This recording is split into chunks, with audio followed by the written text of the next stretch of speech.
Delhi high court జడ్జింట్లో డబ్బులు దొరికాయి అనేటువంటి వార్తని ఇప్పుడు సుప్రీంకోర్టు ఖండిస్తున్నటువంటి నేపథ్యంలో అసలు ఆ ఘటనలో ఏం జరిగిందనేది మనం పూర్తి స్థాయిలో విశ్లేషణ చేసుకుందాం. ప్రస్తుతం మనతో పాటు ఉన్నారు ప్రముఖ రాజకీయ విశ్లేషకులు, ప్రముఖ సీనియర్ జర్నలిస్ట్ సిఎస్ రావు గారు. సార్తో మాట్లాడదాం. సార్ నమస్తే. సార్ నమస్తే. ఢిల్లీ హైకోర్టు జడ్జింట్లో అగ్ని ప్రమాదం జరిగిందని, ఆ అగ్ని ప్రమాదంలో కోట్ల రూపాయల నోట్ల కట్టలు బయటపడ్డాయి అనేటువంటి వార్తలు సోషల్ మీడియాలో మెయిన్ స్ట్రీమ్లో చక్కర్లు కొడుతున్న నేపథ్యంలో దాన్ని సుప్రీంకోర్టు ఖండిస్తూ వస్తుంది. ఏంటి సార్ అసలు ఆ ఘటనలో ఏం జరిగింది? ఇప్పుడు నేషనల్ మీడియా దగ్గర నుంచి ప్రాంతీయ మీడియా దగ్గర నుంచి వెబ్సైట్ల వరకు అన్నీ పలాని జడ్జి అవినీతికి పాల్పడ్డాడు, అది బయటపడింది, కట్ల కొద్ది డబ్బులు ఉన్నాయి, అవి కాలిపోయాయి, ఇలా రకరకాలుగా న్యూస్ స్ప్రెడ్ అయింది. ఈవెన్ మెయిన్ ఛానల్స్లో కూడా వచ్చేసింది బ్రేకింగ్ న్యూస్ లాగా. సో ప్రజలందరిలోకి వెళ్ళిపోయింది అది. సరే ఆయన అవినీతి చేశాడా, డబ్బులు కూడబెట్టాడా, లేదంటే ఆయన ఇంట్లో దాచుకున్నాడా, కట్టలు ఇవన్నీ పక్కన పెడితే పబ్లిక్లోకి అయితే వెళ్ళిపోయింది. పబ్లిక్లోకి వెళ్ళిపోవడానికి కారణం ఏంటి? సుప్రీంకోర్టు కొలిజియము ఈ అంశాన్ని టేకప్ చేసింది. టేకప్ చేసి ఆయన అలహాబాద్ కోర్టుకి బదిలీ చేసింది అనేది ఒక న్యూస్ వచ్చింది. అలహాబాద్ కోర్టులో ఏం చేశారు వాళ్ళందరూ, బారు అక్కడ ఉండేటువంటి బార్ ఏం చేసింది, మాదేమన్నా అవినీతి బురద కొంప మాది, ఇక్కడికి ఎందుకు మాకు అవినీతి పనులు అని చెప్పి వాళ్ళు ఒక తీర్మానం చేశారు. దీంతో నిజమని చెప్పి నమ్మడానికి ఆ వచ్చినటువంటి న్యూస్ ఇవన్నీ కూడా కలిసి వచ్చాయి. ఆ తర్వాత కొన్ని గంటల వ్యవధిలో తెల్లారేటప్పటికి వచ్చినటువంటి న్యూస్ ఏంది, మేము ధృవీకరించలేదు, సుప్రీంకోర్టు చెప్పింది. అదే కదా సుప్రీంకోర్టు చెప్పింది, మేము ధృవీకరించలేదు, మా దగ్గరికి అలాంటి సమాచారం రాలేదు అని చెప్పింది. ప్లస్ దానికి చెప్పడానికి గల కారణం ఏంటి, ఆ ప్రెస్ నోట్ రిలీజ్ చేయడానికి గల కారణం ఏంటి, ఫైర్ డీజీ ఒక లెటర్ రాశాడు సుప్రీంకోర్టుకి. ఫైర్ జరిగినప్పుడు అక్కడ వాళ్ళ ఇంట్లో అగ్ని ప్రమాదం జరిగినప్పుడు ఫోన్ చేశారు. ఫోన్ చేయగానే మా సిబ్బంది వెళ్ళారు. మా సిబ్బంది వెళ్ళి 15-16 నిమిషాల్లో మొత్తం ఆ మంటలను ఆర్పేశారు.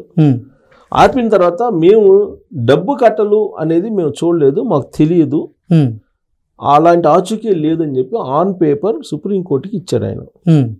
మరి సుప్రీంకోర్టు ఇప్పుడు ఏం చెప్తుంది, కోర్టుకి ఏం కావాలి, ఆధారాలు, డాక్యుమెంట్ కావాలి, ఆన్ పేపర్ డాక్యుమెంట్ కావాలి. ఫైర్ డీజీయే అక్కడ కట్టలు లేవు, డబ్బు కట్టలు లేవు, అసలు దాని ఆనవాళ్లే లేవు, డబ్బు కట్టలు ఆనవాళ్లే అని చెప్పి డీజీ లెటర్ రాస్తే సుప్రీంకోర్టు కొలిసేము విచారణ అంతర్గతంగా చేసేటువంటి అసలు ఛాన్స్ ఉంటుందా? ఉండదు. ఎప్పుడైతే ఈ ఫైర్ డీజీ లెటర్ రాశారో సుప్రీంకోర్టుకి, వెంటనే సుప్రీంకోర్టు ఒక ప్రకటన రిలీజ్ చేసింది. ఈ వచ్చినటువంటి న్యూస్కి ధృవీకరించట్లేదు, మేము ఎలాంటిది జరగలేదు అని చెప్పి వాళ్ళు ఒక క్లారిటీ ఇచ్చేటువంటి ప్రయత్నం చేశారు. మరి ఆ వచ్చినటువంటి న్యూస్ వచ్చిన తర్వాత మొత్తం దేశవ్యాప్తంగా మొత్తం వెళ్ళిపోయింది. వెళ్ళిన తర్వాత అసలు జ్యుడిషియరీ వ్యవస్థ ఏ విధంగా ఉంది, జ్యుడిషియరీలో మిగతా వ్యవస్థలు అన్నిటికన్నా కూడా ఎక్కువ అవినీతి ఉంది, ఇలా రకరకాలుగా స్పెక్యులేషన్స్ వెళ్ళిపోయాయి. జ్యుడిషియరీ మీదనే నమ్మకం పోతుంది, న్యాయం చేయాల్సినటువంటి న్యాయస్థానాల మీదనే నమ్మకం పోయేటువంటి పరిస్థితి భారతదేశంలో నెలకొంది. ఇలాంటివన్నీ కూడా వచ్చి విశ్లేషణలు పెట్టుకున్నారు అనేక మంది, పబ్లిక్లోకి వెళ్ళిపోయింది. కొన్ని గంటల వ్యవధిలో తెల్లారేటప్పటికి సీన్ మొత్తం మారిపోయింది. దానికి కారణం ఏంటి? ఫైర్ డీజీ ఇచ్చిన లెటరు. మరి ఫైర్ డీజీ లెటరు ఇవ్వడం అని అంటే మరి దాని సుప్రీంకోర్టు దాన్ని ఆధారంగా తీసుకుంటుంది కదా. దానికంటే ముందేం జరిగింది, ఫైర్ సిబ్బంది ఇచ్చినటువంటి ఇన్ఫర్మేషన్ ప్రకారమే ఎంక్వైరీ అంతర్గతంగా మేము చేసామని చెప్పి సుప్రీంకోర్టు చెప్పిందని చెప్పి న్యూస్ వచ్చింది. అది సుప్రీంకోర్టు లీక్ చేసిందా లేకపోతే సుప్రీంకోర్టు నుంచి అంతర్గత వర్గాల నుంచి వచ్చిందా అనేది మనకు తెలీదు. అఫీషియల్గా అయితే ఇవ్వదు కదా సుప్రీంకోర్టు ఇలాంటి ఇష్యూస్ని. అంతర్గతంగా ఏదో విచారణ చేసుకుంటారు, ఒకవేళ ఏదైనా ఉంటే కనుక చర్యలు తీసుకుంటారు. కానీ లీక్ అనుకోవాలి మనం. అదేదో లీక్ వచ్చింది సుప్రీంకోర్టు నుంచి, లీక్ రాగానే అందరూ బ్రేకింగ్ ఇచ్చారు. నేషనల్ మీడియా, ప్రాంతీయ మీడియాలు అన్నీ కూడా ఇచ్చేసాయి. దాన్ని బేస్ చేసుకొని రకరకాల విశ్లేషణ చేశారు. గతంలో కూడా అనేక మంది జడ్జిలు ఇలానే దొరికారు, న్యాయ వ్యవస్థ మీద నమ్మకం పోతుంది, ఇలాంటివన్నీ వచ్చాయి. మరి ఎందుకు ఒక్కసారిగా కొన్ని గంటల వ్యవధిలోనే ఇలా తిరిగిపోయింది సినారియో? ఇప్పుడు క్లీన్ చిట్ వచ్చేసింది కానీ యశ్వంత్ వర్మ అనేటువంటి జడ్జికి high court, Delhi high court judge Yashwant Varma అనే అతను, ఆయన క్లీన్ చిట్ ఇచ్చేసినట్టుగా ఇప్పుడు సుప్రీంకోర్టు లేదని చెప్తుంది. సుప్రీంకోర్టు ఉందని కూడా చెప్పలేదు ఇప్పుడు. ఎందుకు? 5 DG లెటర్ ఇచ్చాడు కాబట్టి. మరి అంతర్గత విచారణకేమో ఆదేశిస్తున్నట్టు న్యూస్ వచ్చింది. ప్లస్ బదిలీ చేశారు ఎక్కడికి? అలహాబాద్ కోర్టుకి. ఇప్పుడు సుప్రీంకోర్టు ఏమంటుంది? ఆ బదిలీకి ఈ ఇన్సిడెంట్కి సంబంధం లేదని చెప్తుంది. ఇప్పుడు తాజాగా చెప్తుంది అదే కదా. అవును, ఆ బదిలీకి ఇన్సిడెంట్కి సంబంధం లేదు, అది కొలిజంలో భాగంగా మేము చేసినటువంటి బదిలీ అని అంటున్నారు.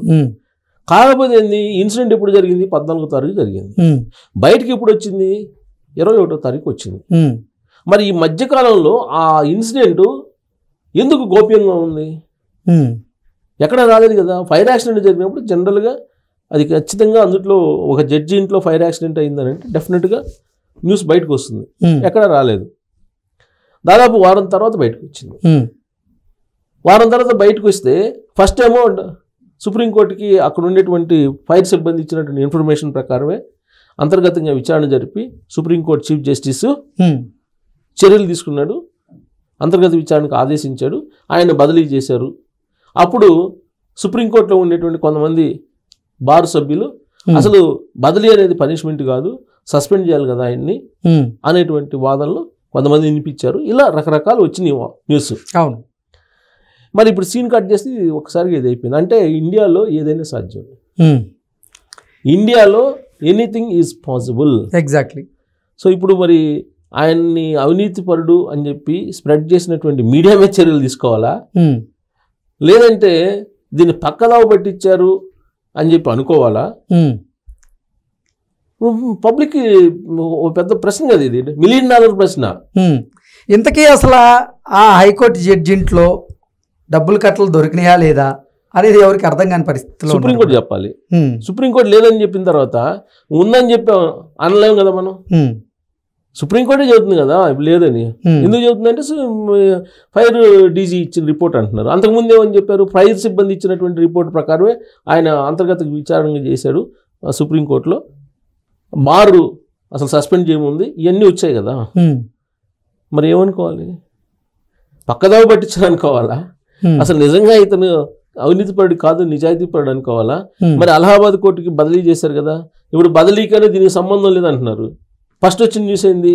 బదిలీ చేశారు, అంతర్గత విచారణ జరిపి బదిలీ చేసేసారు అని చెప్పారు.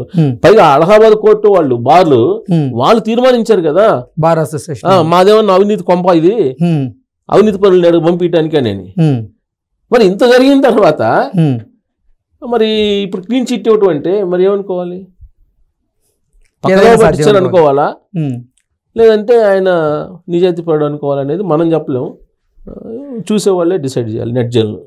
Okay sir, thank you so much. Thank you.